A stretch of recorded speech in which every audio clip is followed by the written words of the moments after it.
सरस्वती नमस्तुभ्यं वरदे कामरूपिणी विद्यारंभं करिष्यामि सिद्धिर्भवतु मे सदा। श्रीमत्परमगम्भीरस्य स्याद्वादमोगलांक्षणं जीयात्रैलोक्यनाथस्य शासनं जिनशासनं। जय बोलिए त्रिकालवर्ती त्रैलोक्य पूज्य विश्वाराध्य पंच परमेष्टि भगवान की, अनंतानंत सिद्ध परमेष्टि भगवान की, वर्तमान जिन शासन नैशी वर्धमान महावीर भगवान की, द्वादशांग में जिनवाणी माता की, परम पूज्य आचार्य भगवान श्री कुंद कुंद स्वामी मुनि महाराज की, परम पूज्य आचार्य भगवान श्री धरसेन स्वामी मुनि महाराज की, परम पूज्य आचार्य भगवान श्री पुष्पवंत भूतवली मुनि महाराज की, परम पूज्य आचार्य भगवान श्री शांति सागर जी मुनि महाराज की। एक बार पुनः हाथ जोड़ लें, पहले हम बोलेंगे बाद में आप। जैनम जयतु शासनम विश्व कल्याण कारकम। हाथ नीचे कर लीजिए। उपस्थित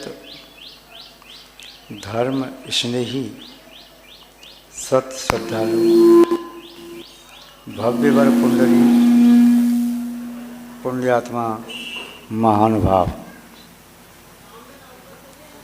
भारतीय संस्कृति में पर्वों का अत्यंत महत्वपूर्ण स्थान है।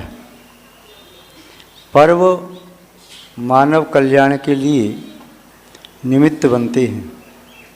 पर्व वे हैं जिन्हें प्राप्त करके मानव अपने पापों का दमन कर सके और सुमार्ग को प्राप्त कर सके, मोक्ष मार्ग को, कल्याण के मार्ग को प्राप्त कर सके।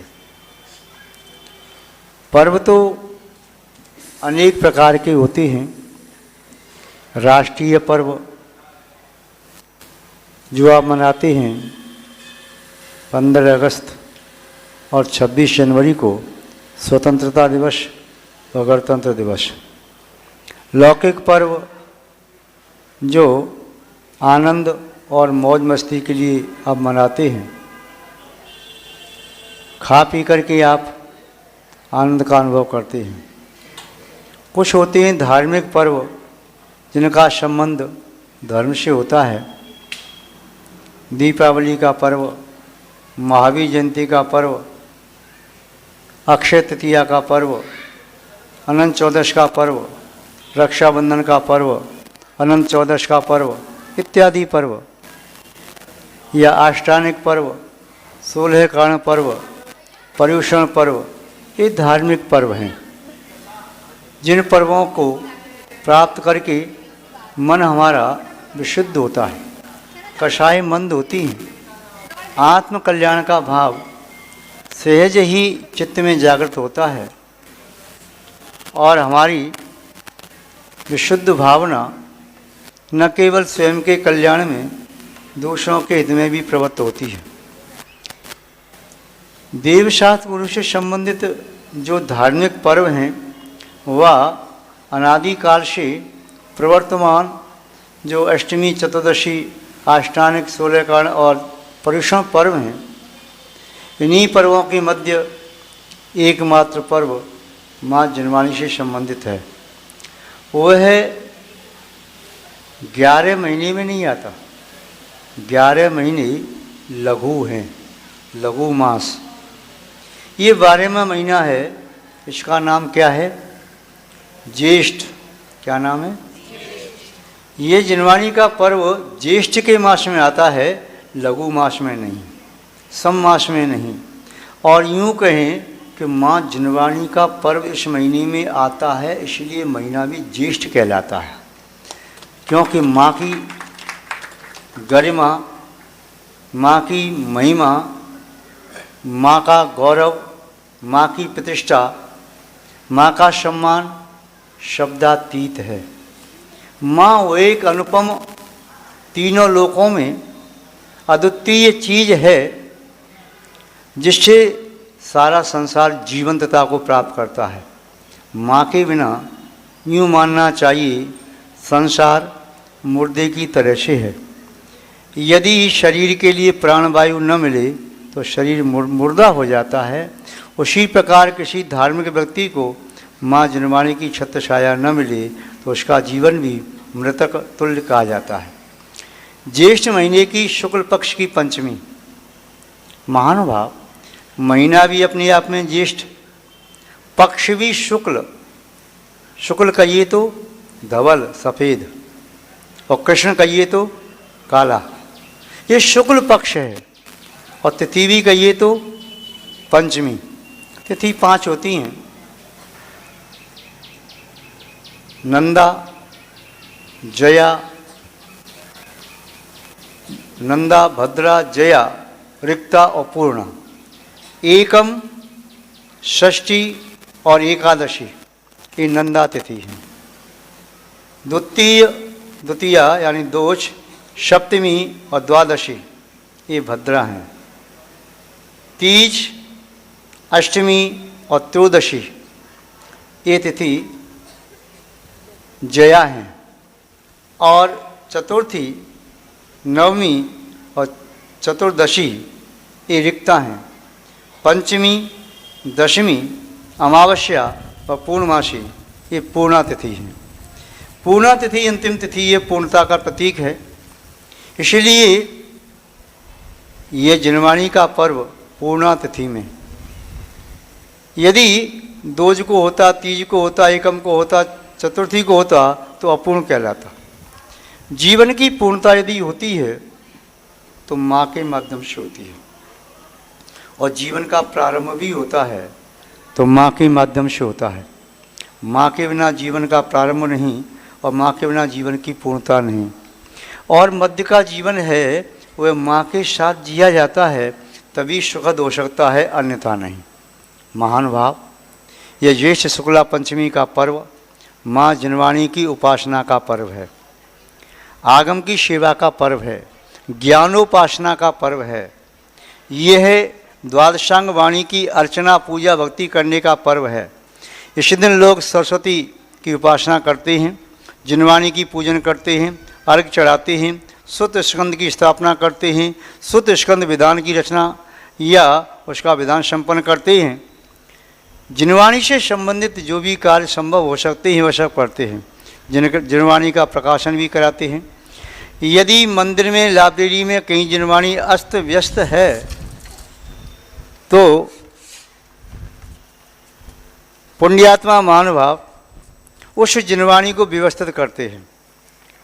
जनवाणी पर नए कवर चढ़ाना, वेस्टर्न जनवाणी के लिए देना, जनवाणी के लिए उचित अलमारी आदि देना, जनवाणी को सही स्थान पर विराजमान करना, इस प्रकार की जनवाणी की सेवा करने से ज्ञानावरणी कर्म का शोषण बढ़ता है। जनवाणी की सेवा करने वाला भव्य जीव नियम से शुद्ध केवली बनता है, कुछ भाव लेकर के, और आगे केवल ज्ञान प्राप्त करके फिर मोक्ष भी प्राप्त कर। बहनों को हमने देखा है वे मंदिर में जनवाणी को व्यवस्थित करती हैं।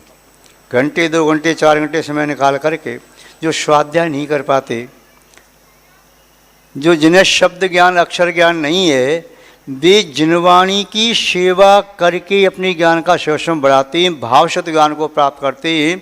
जैसे शिवभूति मुनि महाराज ने 12 वर्ष में भी ईड़मोकार मंत्र को याद नहीं कर पाया, किंतु वे जनवाणी की उपासना से, भावना से, भावशत ज्ञान के बल से केवल ज्ञानी बन गए। महानुभाव, इसलिए जनवाणी की उपासना करना परम आवश्यक है। कई बार माताएं कहती हैं मेरे बेटे को याद नहीं होता, बहुत याद करता है, बहुत मेहनत करता है। उसके लिए सबसे अच्छा उपाय है जनवाणी का प्रचार प्रसार करो, सम्य ज्ञान का प्रचार प्रसार करो, और स्वयं नहीं अपने बेटे के हाथ से, पुत्र या पुत्री के हाथ से वे द्रव्य जनवाणी की सेवा में लगाओ। यदि बालक कहीं कंपटीशन में जा रहा है, 16 तारीख को जैसे कंपटीशन है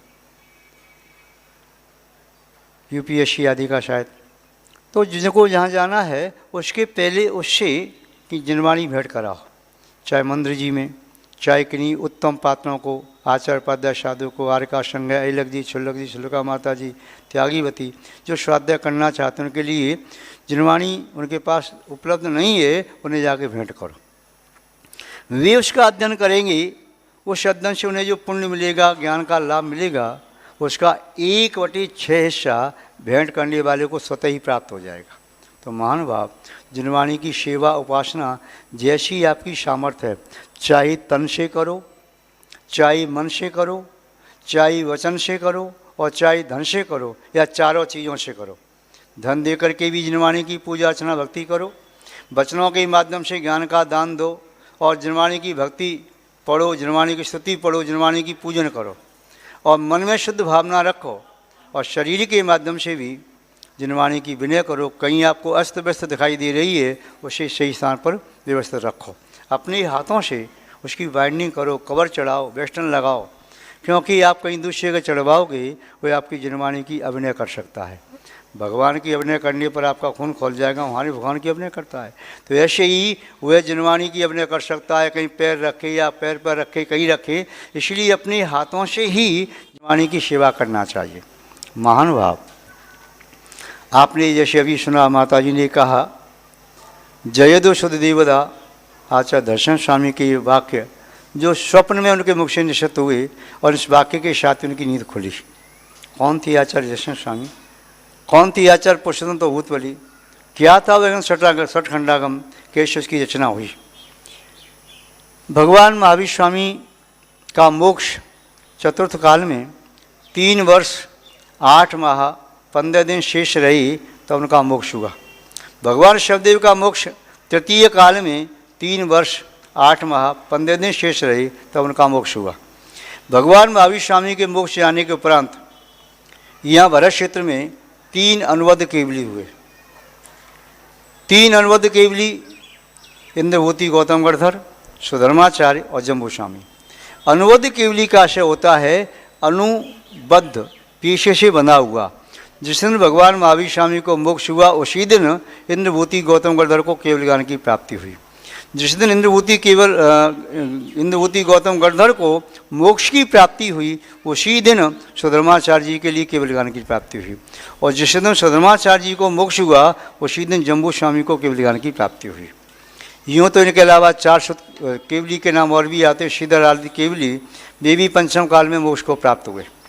महानुभाव, इन तीनों केवलियों का काल 62 वर्ष रहा। उसके उपरांत पुनः केवलियों की परंपरा लुप्त हो गई और शुद्ध केवली की परंपरा प्रारंभ हो गई। 5 शुद्ध केवली हुए। 5 शुद्ध केवली में विष्णु, नंदीमित्र, अपराजित, गोवर्धन और भद्रबाहु स्वामी। जब जम्बू स्वामी का मोक्ष हो गया तो उसके उपरांत विष्णु दत्त नाम के मुनि महाराज हुए, जिन्हें संपूर्ण शुद्ध का ज्ञान था, सभी शास्त्रों का ज्ञान था। वे प्रथम शुद्ध केवली थे अनुवद केवली के बाद। उनके उपरांत उन्हें नंदी मित्र नाम के आचार्य महाराज हुए, उन्हें भी संपूर्ण शुद्ध ज्ञान था। इसके उपरांत अपराजित नाम के मुनि महाराज हुए आचार्य महाराज, उन्हें भी संपूर्ण शुद्ध का ज्ञान था। उनके उपरांत गोवर्धन आचार्य थे, जिन्हें भी संपूर्ण शुद्ध का ज्ञान था। और उसके उपरांत आचार्य भद्रबाहु स्वामी, जिनके समय में 12 साल का अकाल पड़ा था और जैन धर्म 2 विभागों में बट गया। 12 साल के अकाल पड़ते समय जो दिगंबर साधु दक्षिण भारत में चले गए, वे तो दिगंबर अवस्था में ज्यों की त्यों रहे, और जो उत्तर भारत में रह गई उन्होंने पुनः वस्त्र आदि स्वीकार कर लिया, तो वे श्वेतांबर मत की स्थापना हो गई। भद्रबाहु स्वामी को गोवर्धन आचार्य कैसे लाए थे? वे अपने संघ के साथ विहार कर रहे थे। विहार करते समय उन्होंने देखा कुछ बच्चे खेल रहे हैं। बच्चों के खेल को वे भी खड़े होकर देखने लगे। एक बालक इतना कुशल था कि जो खेल था, एक गोटी के ऊपर दूसरी गोटी रखते जाना, तो कोई व्यक्ति बालक 4 गोटी 6 गोटी 8 गोटी रख पा रहे थे, किंतु एक बालक इतना कुशल था, वे गोटी रखते रखते उसने 14 गोटियाँ एक साथ ऊपर रख दी। उसे देख करके गोवर्धन आचार्य ने अपने संग शिष्यों से कहा, ये जो बालक है यह कुशाग्र बुद्धि है, कुशल है, प्रवीण है और जन शासन की प्रभावना करने वाला होगा और यह द्वादशांग का पाठी सुत केवली बनेगा।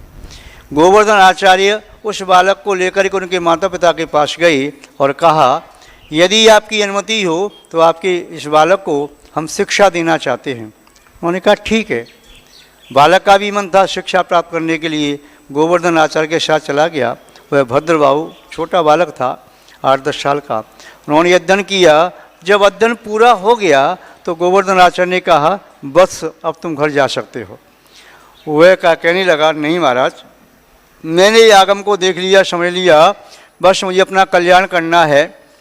यदि कल्याण करना है तो माता पिता की अनुमति लेकर के आओ।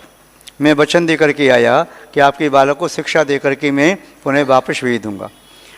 भद्रबाहु स्वयं घर गई, माता पिता से अनुमति ली। जैसे भी ली, कौन माता पिता अनुमति देते, किंतु वैराग की प्रबलता थी तो उनका राग कमज़ोर पड़ गया और भद्रबाहु का वैराग प्रबल रहा। आकर के दीक्षा ले ली और सारे शुद्ध ज्ञान का अध्ययन करते हुए वे भी शुद्ध केवली बने। उसके उपरांत पुनः आचार्य भद्रबाहु स्वामी के बाद 11 आचार्य हुए, जिनका समय 183 वर्ष रहा। वे आचार्य 11 अंग के पाठी थे, 11 अंग और 10 पूर्व के। उनमें विशाखाचार्य, प्रोष्टिल, क्षत्रिय, जयसेन, नागसेन, सिद्धार्थ, ज्योतिषेन, विजय, बुद्धिल, गंगदेव और धर्मसेन, ये 11 आचार्य हुए जो 11 अंग 10 पूर्व के पाठी थे। 183 वर्ष का समय निकल गया। इसके बाद 5 आचार्य हुए जो 5 आचार्य एकादश केवल 11 अंग के पाठी थे, वह अंग पूर्व के ज्ञाता नहीं थे। वे 5 आचार्य हुए, नक्षत्र आचार्य, जयपाल आचार्य, आचार्य पांडु सेन, आचार्य ध्रुव सेन और आचार्य कंस। ये 5 आचार्य हुए, इनका समय 220 वर्ष रहा। इसके उपरांत पुनः 118 वर्ष में 4 आचार्य हुए जो आचारांग 1 अंग के ज्ञाता थे। वे थे सुभद्र, यशोभद्र, यशोभाऊ और लो आचार्य। इस प्रकार मिलाकर के भगवान महावीर स्वामी के मोक्ष जाने के उपरांत 683 वर्ष में इस प्रकार जन शासन की परंपरा चलती रही। और उसके उपरांत पुनः आचार्य अरहत हुए। वह भी एक अंश के ज्ञाता थे, एक अंग के अंश के ज्ञाता थे, अंग के पूरे के नहीं। उसी समय आचार्य दर्शन स्वामी हुए और आचार्य दर्शन स्वामी के साथ विनय दत्त, श्रीदत्त, शिवदत्त, अरहत दत्त, ये आचार्य रहे गुरु परंपरा में। दर्शन आचार्य के गुरु कौन रहे ये स्पष्ट नहीं है, किंतु इतिहास खोज करने पर प्राप्त होगा। उस समय वेणु नदी के तट पर महिमा नगरी में अरहत आचार्य के सानिध्य में एक यति सम्मेलन रखा गया, जहाँ पर सभी साधु अलग अलग स्थानों से आए। अरहत आचार्य पूर्व दिशा में पुंडवर्धन देश में वह प्राय करके ज़्यादा उन्होंने प्रवास किया, तपस्या की। तो वहाँ पर जब जो संघ जहाँ जहाँ से आया था उन संघ का नाम वही रखा, चाहे द्रविड़ संघ, चाहे सिंह संघ, नंदी संघ इत्यादि संघों की स्थापना हुई। क्योंकि जब आचार्य महाराज ने पूछा कहाँ से आई, तो सभी आने वाले साधुओं ने अपना स्थान अलग अलग बताया। तो उन्होंने निमित्त ज्ञान से जान करके कि अब ये जैन दर्शन, जैन धर्म बढ़ता चला जाएगा और पुनः वहाँ पर भेद हुई। उसके उपरांत पुनः और भेद विभेद होते चले गए। आचार्य दर्शन स्वामी आचार्य के ज्ञाता थे। उन्हें ये विकल्प था, मेरा ज्ञान मेरे साथ चला जाएगा, मैं अपने ज्ञान को किन्हीं सुयोग शिष्यों को दे सकूं। इसलिए उन्होंने पत्र लिखा महिमा नगरी में विराजमान अरहत आचार्य के लिए कि 2 शिष्य योग शिष्य यहाँ भेज दीजिए, मैं अपना ज्ञान उन्हें देना चाहता हूँ। अरहत आचार्य ने दर्शन आचार्य का पत्र प्राप्त किया और अपने संघ के 2 शिष्य, जिनमें से एक का नाम था नरवाहन और दूसरे शिष्य का नाम था सुबुद्धि, ज्ञान की तीव्र पिपासा के कारण वे दोनों शिष्य मुनि महाराज द्रुत गति से विहार करते हुए आए। कहीं रास्ते में आहार मिला तो ठीक है, नहीं तो ऐसे विहार करते रहे। शामक आदि की पुनः विहार करते रहे, सुबह शाम विहार किया और शीघ्र ही वेणु नदी के तट पर महिमा नगरी से विहार करते हुए वे कहाँ तक आ गए? गुजरात आ गए, जूनागढ़ के समीप उर्जंतगिरी पर्वत तक आ गए, जहाँ पर दर्शन आचार्य चंद्रगिरी गुफा में रहते थे। वहाँ पर आकर के उस समय आचार्य दर्शन स्वामी को रात के अंतिम प्रहरी में एक स्वप्न दिखाई दिया। स्वप्न में देखा उन्होंने 2 बैल, धवल बैल, बहुत उच्च हैं, उच्च कोटि के, अच्छी जाति के हैं। दोनों बैल आए और दोनों बैलों ने आकर के मेरी परिक्रमा लगाई है, उन्हें प्रणाम किया है। इस स्वप्न के साथ उनके मुख से शब्द निकले, जयदु शुद्ध देवता, और उनकी निद्रा भंग हुई। उन्होंने अपने निमित्त ज्ञान से जाना कि निस्संदेह 2 मुनि महाराज आज आएंगे, और प्रातःकाल दोनों मुनि महाराज पहुँचे। आचार्य दर्शन स्वामी की परिक्रमा लगाई, भक्तिपूर्वक उन्होंने प्रणाम किया। कहा, गुरुदेव, हम शिक्षा प्राप्त करने के लिए आचार्य महोदय अरहदवली स्वामी की संकेतानुसार यहाँ पर उपस्थित हुए हैं। दर्शन आचार्य महाराज ने कहा, ठीक है। 3 दिन तक समाचार विधि के अनुसार की परीक्षा ली। उसके बाद कहा, हम आपको ज्ञान देने के पहले आपको मंत्र जाप कराएंगे, आपकी साधना देखते हैं। दोनों शिष्यों को, नरवाहन और सुबुद्धि को, एक एक मंत्र दे दिया। कहा, एकांत में जाकर के, पहाड़ पर जाकर के साधना करो। विद्या सिद्ध होती है कि नहीं होती? दोनों ने जाकर के साधना की, किंतु दोनों मंत्र में एक अक्षर कम, एक अक्षर ज़्यादा कर दिया। इसीलिए उनके चित्त की एकाग्रता से विद्या तो सिद्ध हुई, किंतु जिसमें एक अक्षर ज़्यादा था उसमें विद्या जो आई, विद्या देवी, उसके दांत आगे बढ़े हुए थे। जिसमें एक अक्षर कम था वह विद्या देवी आई, उसकी एक आँख में थोड़ा उसमें डिफेक्ट था। तो उन्होंने देखा कि देवों का स्वरूप तो ऐसा नहीं होता। उन्होंने समझा, पूछा, क्या आज्ञा है, आप जा सकते हो। पुनः उन्होंने मंत्रों को देखा तो एक मंत्र में एक अक्षर कम था, उसे बढ़ा लिया, जिसके में ज़्यादा था उसे कम कर लिया। विद्या सिद्धि की।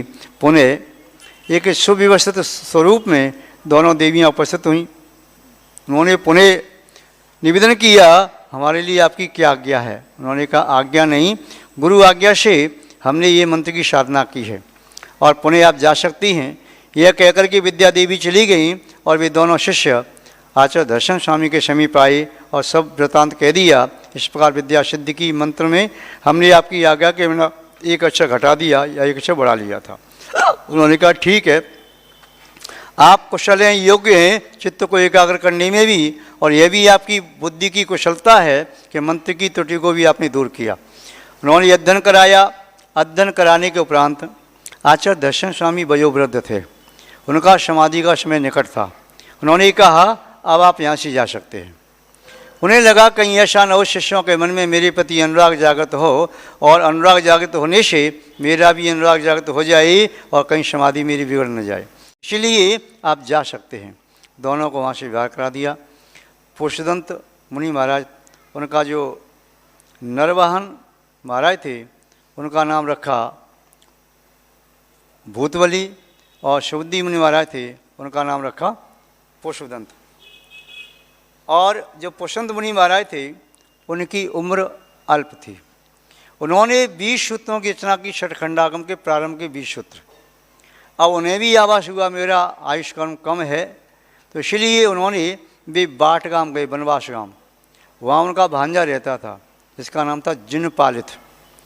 क्योंकि छठखंडागम पढ़ने की आज्ञा सामान्य व्यक्ति को नहीं, मुनि महाराज आदि को है। तो उन्होंने अपने भांजे को लिया साथ में, उसे मुनि दीक्षा दी, उसका नाम था जिनपालित। दीक्षा दे करके भूतवली महाराज के पास भेजा, ये सूत्र उन्हें दे देना और आगे की ग्रंथ की रचना वही करेंगे। तो ये 20 सूत्र प्रारंभ के पुष्पदंत महाराज ने लिखे। आगे के सूत्र 6 खंड आचार्य भूतवली स्वामी ने लिखे, और वह ग्रंथि छठखंडागम में 6 खंड हैं। उस ग्रंथ की रचना पूर्ण हुई ज्येष्ठ शुद्धि पंचमी के दिन। वहाँ के राजा ने ग्रंथों को हाथी पर विराजमान करके पूरे नगर में जुलूस निकाला, धर्म की प्रभावना की। तब से शुद्ध पंचमी का पर्व निरंतर जैन जगत में प्रारंभ है, उत्साह के साथ मनाया जाता है। आप सभी लोगों ने भी आज शुद्ध स्कंद विधान किया। हमारे मुंडराज प्रज्ञान जी ने कराया, आलोक पंडित जी और आप समाज लोगों ने संपन्न किया। पुणे यहाँ पर आपने सभा भी रखी। आप सबका हमारा बहुत बहुत आशीर्वाद, और जिनवाणी की पालकी यात्रा भी आपने निकालने का विचार किया है। आप सबका मंगल हो। शुभ हो, कल्याण हो। शब्द श्रृंखला को विराम देते हैं। जय बोलिए श्री शांतनाथ भगवान की, पूज्य आचार्य गुरुदेव श्री विद्यानंद जी महाराज की, श्रीमद् जैन धर्म की